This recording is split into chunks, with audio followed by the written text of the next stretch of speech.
Olá pessoal, tudo bem com vocês? Vamos então dando continuidade aqui ao livro Memórias de um Suicida. Vamos ver o que nos espera nesse próximo capítulo, chamado O Reconhecimento. O segundo acontecimento que, a par do que acabamos de narrar, impôs-se, marcando etapa decisiva em nossos destinos, teve início num honroso convite que recebemos da diretoria do hospital para assistirmos a uma reunião acadêmica de estudos e experimentações psíquicas. Ai, que delícia, a gente adora esses tipos de estudo. Tudo relacionado ao psiquismo eu gosto bastante. Como sabemos, Jerônimo negara-se a anuir ao convite, e por isso, na tarde daquele mesmo dia em que visitara a família, enquanto nos dirigíamos à sede do departamento, a fim de a ela assistir, ele, presa de desolação profunda, de supremo desconforto, solicitava a presença de um sacerdote, pois confessava-se católico romano e seus sentimentos impeliam-no à necessidade de assim se aconselhar e reconfortar-se, a fim de revigorar a fé no poder divino e serenar o coração, que como nunca sentia despedaçado. Quem mandou não obedecer à disciplina do hospital, né?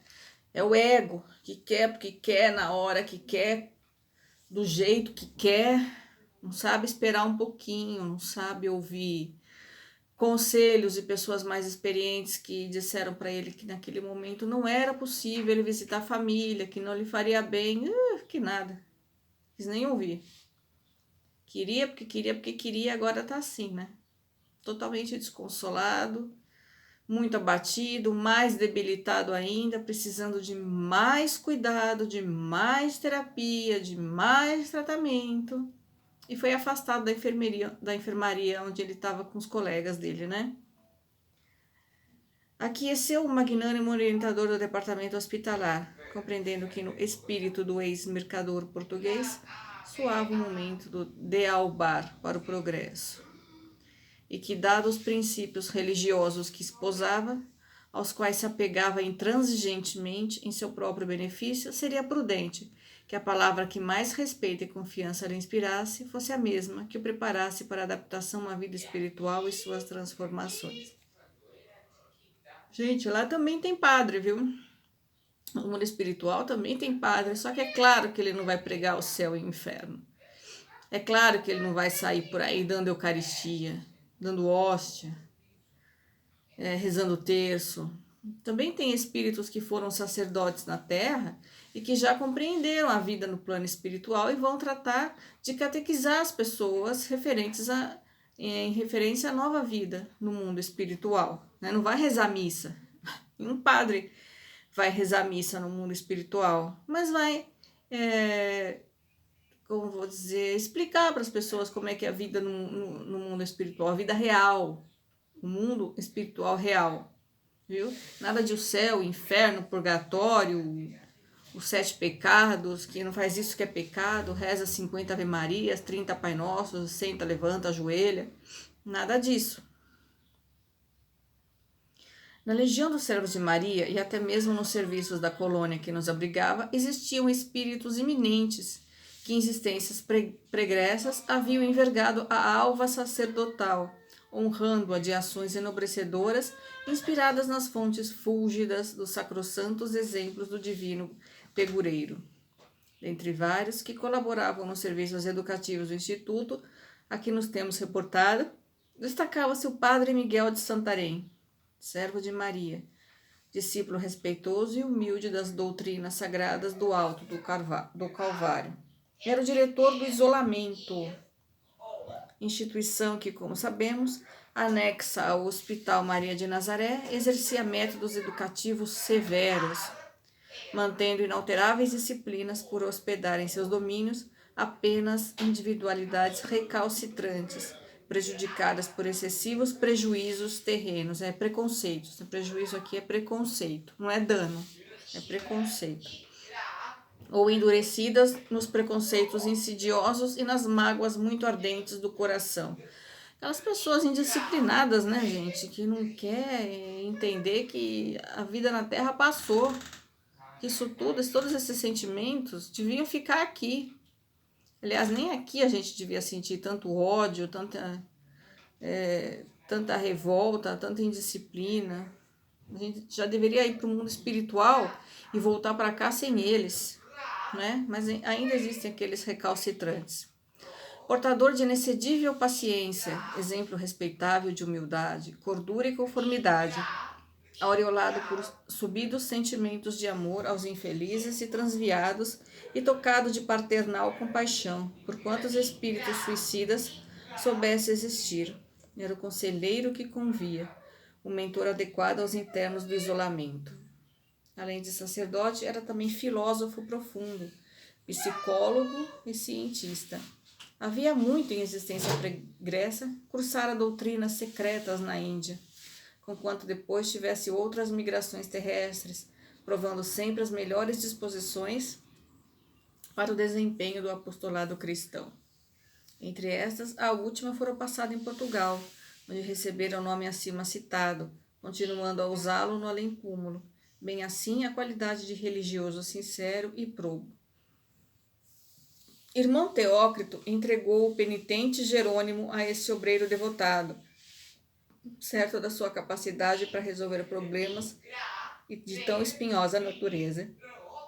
E foi assim que, naquela mesma tarde, quando as linhas do crepúsculo acentuavam de névoas pardacentas os jardins nevados dos burgos hospitalares, Jerônimo de Araújo Silveira se transferiu para o isolamento, passando aos cuidados protetores de um sacerdote, tal como desejara. Sempre ele querendo impor a vontade dele, né, gente? Ele não aprende. Tudo tem que ser como ele quer. Desse dia em diante, perdemos de vista o pobre comparsa de delito. Um ano mais tarde, no entanto, tivemos a satisfação de reencontrá-lo. Em capítulos posteriores, voltaremos a tratar desse muito estremecido companheiro de prélios reabilitadores.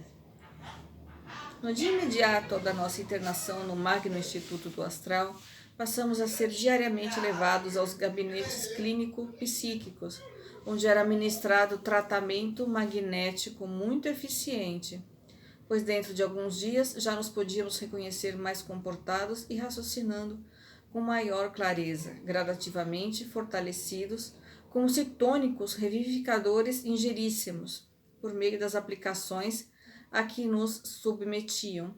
Reiki, né, gente? Passes, reiki. Não tem nada mais eficaz que o eletromagnetismo, que as ondas eletromagnéticas. Recebiam cromoterapia, recebia terapia do som.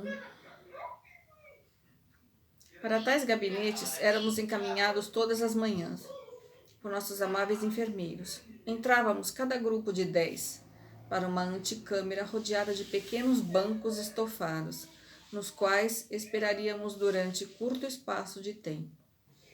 Notávamos que existiam várias dependências como essa, todas situadas em extensa galeria, onde colunas sugestivas se alinhavam em perspectiva majestosa. Transcendia nesses recintos a estilização hindu, convidando a meditação e a gravidade. Penetrávamos então o ambiente dos trabalhos, impregnado de fosforescências azuladas. Azul é uma cor que traz muito conforto, é uma cor reconfortante, calmante. É bom a gente ter sempre uma lâmpada, uma luzinha azul no quarto de dormir. Dá um soninho gostoso, ajuda a relaxar, a cor azul. Então, ainda imperceptíveis à nossa capacidade espiritual. As dimensões desses gabinetes não eram extensas. Pequenos coxins são almofadas orientais, em tessitura semelhante à pelúcia branca e dispostos em semicírculo. Gente, era tudo branco nesse hospital. Só apenas se destacava um azul muito pálido, muito clarinho, e um rosinha também muito clarinho. Mas não tinha essas cores fortes, como, por exemplo, se você lê Nosso Lar, você vai ver as flores muito coloridas, os jardins, né, muito bonitos. Lá nada disso. Aguardavam-nos, indicando que deveríamos sentar. 6 varões hindus esperavam os pacientes, concentrados no caridoso mandato. A princípio, tais cerimônias sugestivas e rodeadas de um quase mistério muito nos intrigaram. Não conhecéramos indianos psiquistas em Portugal. Tampouco fôramos aplicados a estudos e exames de natureza transcendental. Eis, todavia, que nos surpreendíamos agora sob a dependência e proteção de uma falange de iniciados orientais, a cuja existência real não déramos jamais senão relativo crédito, por se nos afigurar excessivamente mística e lendária. O ambiente que agora contemplávamos, porém, impregnado de unção religiosa, a qual atuava poderosamente sobre nossas faculdades, lenificando-as ao impulso de religioso fervor, imprimia tão profundas e atraentes impressões em nossos espíritos, que, atordoados no seio do seu ineditismo, julgávamos sonhar. Quando, pelas primeiras vezes, penetramos esses gabinetes, saturados de ignotas virtudes, fomos mesmo acometidos de invencível sonolência, que nos provocou como estado de semi-inconsciência. Os operantes indicavam-nos o semicírculo formado pelos alvos coxins. 5 desses médicos espirituais postavam-se atrás, distanciados uns dos outros por espaço simétrico, uniforme, até atingirem um em cada extremidade do semicírculo. O 6º colocava-se à frente, como fechando o círculo dentro do qual ficávamos nós outros prisioneiros, os braços cruzados à altura da cintura, né? A fronte atenta e carregada, como expedindo forças mentais dominadoras para a caridosa vistoria e inspeção nas fráguas do nosso atormentado ser. Em surdina vibravam ao nosso redor sussurros harmoniosos de prece, mas não saberíamos distinguir se oravam, invocando as excelsas virtudes do médico celeste para nosso refrigério, ou se nos advertiam e doutrinavam. O que não nos deixavam dúvidas, por se impor à evidência, era que atravessavam o nosso pensamento com os poderes mentais que possuíam, devassavam nosso caráter, examinando nossa personalidade moral, a fim de deliberarem sobre a corrigenda mais acertada, qual o cirurgião investigando as vísceras do cliente para localizar a enfermidade e combatê-la, simplesmente usando a mente, hein? Gente, já pensou se a gente fosse no hospital aqui na Terra e a gente se sentasse em frente ao médico e ele simplesmente com a mente pudesse fazer um exame inteiro em nós, sem que a gente precisasse de ultrassom, de ressonância, de raio-x, né, fazer exames invasivos. Se somente com a mente ele pudesse entrever, dar um diagnóstico para nós, seria maravilhoso, né? Mas quantos médicos aqui na Terra acreditam que nós somos espíritos? Eles só acreditam apenas no biomolecular.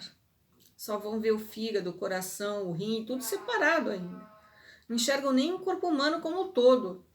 Eles reduzem o corpo humano a órgãos e cada um estuda o seu órgão, se dedica ao estudo de uma parte do corpo, né? E aí se mantém. Então ele te dá um remédio para o fígado que vai te prejudicar o rim, dá um remédio para o coração que vai atacar seu fígado, né? Tem remédios que você não pode tomar porque te atacam os rins, porque te fazem mal para o estômago, mas ele precisa curar só a parte pela qual ele é responsável. Então ele não está pensando que vai te prejudicar a outra parte do corpo. Ele não sabe, por exemplo, que um problema que você tem de gordura no fígado é causado talvez por um colesterol muito alto, que a gordura no fígado é que te causa o colesterol. Ele não sabe que um órgão interfere no outro. Eles separam tudo e reduz tudo.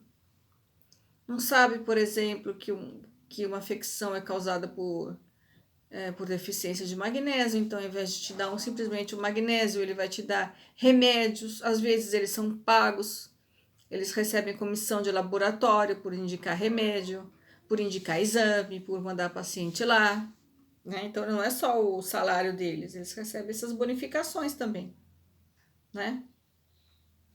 E vão fazer muitas vezes pensando no bolso deles, vão te enxergar só como uma massa de carne. Às vezes, médicos muito ambiciosos sabem qual é a cura e não dão para o paciente, né? Para ele continuar ganhando com as visitas, e continua pedindo exame, continua dando remédio, as pessoas ingerindo tudo aquilo, prejudicando mais ainda o seu corpo. Difícil é o médico que vai ter uma visão holística do paciente. Por exemplo, um paciente que está com câncer, que médico que vai perguntar como é que está teu casamento? O que ele vai te perguntar se você tem alguma mágoa guardada há muito tempo? Quais são as suas dores? Você tem algum ressentimento, algum desejo de vingança? O que te faz ter raiva? Todos esses sentimentos são geradores do câncer, são cancerígenos. A raiva, o ressentimento, o ódio acumulados durante muitos anos é câncer, líquido e certo. Acumula 30 anos, 30, 40 anos de ódio, de raiva, de rancor, de ressentimento. Desorganiza suas células, né? E elas passam a ser cancerígenas. Que médico que vai entender isso? Eles vão te mandar fazer quimioterapia, arranca o pedaço que está com esses tumores. Daqui a pouco o tumor brota em outro lado, né? Difícil aqui na Terra.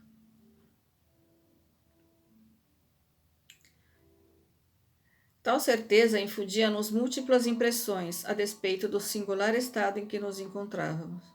A vergonha por havermos pretendido burlar as leis superiores da criação, afrontando-as com o ato brutal de que usáramos. O remorso pelo descaso à majestade do Onipotente. A deprimente amargura de havermos dedicado nossas melhores energias aos gozos inferiores da matéria, atendendo de preferência aos imperativos mundanos, sem jamais observarmos as urgentes requisições da alma, deixando de nos conceder momentos para a iluminação interior. Eram pungentes estiletes que nos penetravam o âmago durante a sublime vistoria a que nos submetíamos, inspirando-nos mágoas e desgostos, que eram o prelúdio de real e fecundo arrependimento. Nossos menores atos pretéritos voltavam dos pélagos trevosos em que jaziam para se aviventarem à nossa presença, nitidamente impressos em nós mesmos. Tudo que a gente pensa, tudo que a gente sente, emite uma energia. E essa energia fica grudada em átomos no nosso perispírito. Todos os pensamentos de todas as encarnações, tudo que a gente sentiu de todas as encarnações na Terra, em outros planetas, num período entre vidas, tudo fica gravado no perispírito. Só vai se desfazer se você resolver limpar essa energia. Como é que você limpa? Se for negativo, com bem, né? Então, em algum momento vem à tona. Essa energia está ali, está vibrando, está pulsando. Os traumas que a gente vive, as crenças que a gente tem, tudo é átomo pulsando, vibrando, que fica atrelado ao nosso perispírito. E com magnetismo ele vem à tona. O subconsciente abre e a gente começa a se lembrar de tudo, é o que estava acontecendo com ele. Quando a gente faz um tratamento magnético, o subconsciente ele é aberto. E aí vem os traumas para limpar. O que acontece? Esses átomos das dores, dos pensamentos negativos, dos sentimentos negativos, do ódio, da raiva, são átomos que estão ali vibrando, né? Então você recebe uma carga de eletromagnetismo, como o reiki, como floral de Bach, como ressonância harmônica, né? Como radiestesia. Você recebe fótons, luz, diretamente nesses átomos. Aí o que vai acontecer? O elétron, que é a camada externa dos átomos, vai começar a vibrar e vai saltar para uma órbita superior. O que quer dizer isso? Que abriu o teu subconsciente, eles vão girar com mais energia. Então vem tudo à tua mente, tudo. E você começa a se lembrar das coisas que aconteceram para que você possa trabalhar esses sentimentos, esses pensamentos, esses traumas, para que eles possam ser ressignificados. Quando esse elétron gasta toda a energia, ele volta à sua camada anterior e acabou. Se desfez o trauma, se desfez a dor, se desfez o pensamento, se desfez o sentimento negativo. Isso só é conseguido com terapia magnética, não adianta você tomar remédio. Você está com câncer, não adianta você só ficar tomando remédio. Só vai tratar o corpo. E essa energia negativa que está grudada no teu perispírito vai fazer com que o câncer brote em outro lugar. Não estou aqui falando que você não tem que procurar tratamento médico.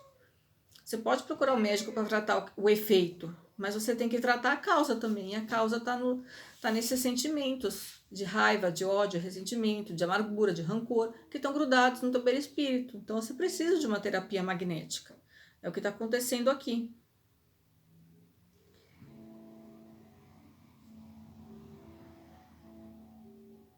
Nossa vida, que o suicídio interrompera desde a infância, era assim reproduzida aos nossos olhos, aterrorizados e surpreendidos, sem que fosse possível determos a torrente de cenas revivecidas para exame. Abriu o subconsciente, vem tudo, gente. Parece aquelas represas lá de Minas Gerais, que quando quebra a barreira, aquele montão de água cheio de lama, vem? É exatamente isso, vem de uma vez. Quiséramos poder fugir, a fim de nos furtarmos a vergonha de pôr a descoberto tanta infâmia, julgada oculta para sempre até de nós mesmos, pois com efeito era dramático, excessivamente penoso desatar volumes tão variados de maldade e torpezas diante de testemunhas tão nobres e respeitáveis. O malandro ficou pequeno, né? Bateu a vergonha do que fez. Ainda bem que bateu a vergonha. Sinal que você já pode trabalhar, sinal que você já entende que isso não foi o correto e já pode trabalhar nisso. O pior seria se essas lembranças viessem à tona e você se justificasse. Né? Falasse, não, eu fiz e pronto. Fiz mesmo, sou assim, acabou. Né? Se ele ficou com vergonha, é sinal que ele reconhece que aquilo que foram atitudes erradas, pensamentos errados, sentimentos errados, e que vão se arrepender. E a partir desse arrependimento vai poder começar a correção, né? A regeneração deles. Sentíamos que nos vinculávamos àqueles coxins pela ação de vontades que se haviam apossado de nosso ser. Ao fim de alguns minutos, porém, suspendiam a operação. Esvaía-se o torpor. As lúgubres sombras do passado eram expungidas de nossa visão, recolhidas que eram ao pego revolto da subconsciência, aliviando a crueza das recordações. Foi a catarse. Tiveram a catarse, expurgaram aquilo, né? E agora já estão mais tranquilos. Então a fronte carregada do operador serenava, qual arco-íris e alino. Um ar de amorosa compaixão derramava-se por suas atitudes, e aproximando, espalmava-se sobre nossas cabeças as mãos níveas, enquanto 5 demais assistentes o acompanhavam nos gestos e nas expressões. Compassivos, os fluidos beneficentes que a seguir nos faziam assimilar terapêutica divina iriam gradualmente auxiliar-nos a corrigir as impressões de fome e de sede, a postergar a insana sensação de frio intenso, que num suicida resulta da gelidez cadavérica, que ao perispírito se comunica. Mesmo no hospital, eles ainda continuavam sentindo tudo o que acontecia com o cadáver deles. A atenuar os apetites e arrastamentos inconfessáveis, tais os vícios sexuais, o álcool, o fumo, cujas repercussões e efeitos produziam desequilíbrios chocantes em nossos sentidos espirituais, interceptando possibilidades de progresso na adaptação e impondo-nos humilhações singulares, por assinalar a ínfima categoria a que pertencíamos, na respeitável sociedade dos espíritos que nos rodeavam. Tá vendo, gente? Por isso que a gente fala que a gente tem que se livrar dos vícios aqui na Terra. Parar de fumar, parar de beber, não usar drogas, não comer em excesso, controlar os desejos sexuais, não falar palavrão, não viciar o centro laríngeo, né, com maledicências, com fofocas, com intrigas, não causar dissensões. Por causa disso, fica tudo registrado no perispírito. E depois somos nós que vamos sofrer as consequências. Não é aquela pessoa moralista, antiquada, sabe? Como a gente é julgado. Você já está passada de moda, né? Isso aí é antiquado, ninguém age mais assim hoje em dia, ninguém pensa mais assim. Só que essas impressões ficam grudadas no nosso perispírito e entra século, entra milênio, sai milênio, não importa como mude a moda, qual seja a moda do momento, sabe? Essas impressões ficam grudadas em nós e vão ter que ser expungidas de alguma forma, vão ter que ser trabalhadas, né? A gente vai, para chegar à perfeição, ninguém vai chegar à perfeição com vícios do fumo, da bebida, do sexo não controlado, das maledicências, das intrigas, das fofocas. Tem que trabalhar em si mesmo. A partir de agora, isso se chama reforma íntima, evolução espiritual. A gente tem que pautar a nossa vida de acordo com o evangelho do Mestre. Claro que tem partes, por exemplo, nas cartas de Paulo, que ele diz: mulheres, sejam submissas aos vossos maridos. Não é para tomar o pé da letra, a gente não tem que ser submisso a ninguém, mas a gente tem que ser mulher respeitável, não é? Uma coisa é ser submissa, outra coisa é ser respeitável. Muitas mulheres que não respeitam o marido que tem, esposos que acham que porque são homens a sociedade perdoa, né? A sociedade facilita essas libertinagens, porque são homens, eles podem ter quantas mulheres quiserem, não é verdade? Pode fumar, pode beber em rodinha, pode falar um palavrão que quiser, pode sair para futebol, largar a esposa em casa, cuidando dos filhos e se achar o máximo. Ir pro churrasco com os amigos, largar a mulher sozinha, esquecendo das obrigações de esposo, de pai de família, né? Arrumar amante, pagar apartamento para amante. E mulher sabendo que o homem é casado, aceitando apartamento que o homem casado dá para ela, sabe? Só para não ter que trabalhar e fazer se valer pelo próprio esforço. Isso tudo fica grudado no perispírito, tudo. E ninguém evolui com esse peso, com essa matéria negra grudada. Não dá. É um peso que te leva para baixo. Se você está num balão, você tem que soltar o peso dele, senão o balão não sobe. E isso é carga que impede a gente de evoluir na escala espírita. Tem que ir tirando tudo. Mas eu vou fazer o quê? Eu vou tirar tudo de uma vez, eu não vou viver mais. Gente, a vida é para você, o teu corpo foi dado para você evoluir espiritualmente, não foi dado para você se divertir. Você não está aqui passando férias. Você não está aqui no hotel 5 estrelas. Você achou o quê? Que a vida na Terra ia ser hotel 5 estrelas? Ia ser um tudo incluído na praia? Não dá, não é assim. Isso não quer dizer que a gente está obrigado ao sofrimento, que a gente tem que sofrer. Não é que a gente tem que sofrer. Ninguém aqui está fazendo apologia ao sofrimento. Só estou dizendo que você tem que usar essa encarnação, aproveitar essa encarnação para estudar, para trabalhar e para burilar o teu espírito. E isso pode ser feito pelo amor. Você não precisa sofrer. Não é verdade? Você não precisa martirizar seu corpo. Você não precisa passar fome. Mas você precisa comer 3 pratos de comida. Você precisa matar um boi, comer um boi por dia. Você precisa comer uma caixa de chocolate. Você precisa dormir com uma pessoa diferente cada fim de semana. Você precisa fumar 2 maços de cigarro por dia. Você precisa tomar 2 latas de cerveja por hora. Você precisa fazer isso? Você precisa passar de sexta a domingo sem dormir? E aí, nessas discotecas, a madrugada inteira, se drogando, fumando pelo nariz e se injetando anestésico de cavalo na tua veia? Precisa disso? Não. Por que você não fica na sua casa, não estuda, não faz seu trabalho com dignidade? Não gasta o dinheiro que você ganha com sensatez em estudo, cuidando da sua família, provendo o seu lar com roupas, com alimentos, com educação? Por que não cuida do seu vocabulário? Por que não cuida da sua instrução? Mas eu não vou poder fazer nada na vida, que a minha vida vai ser sem graça.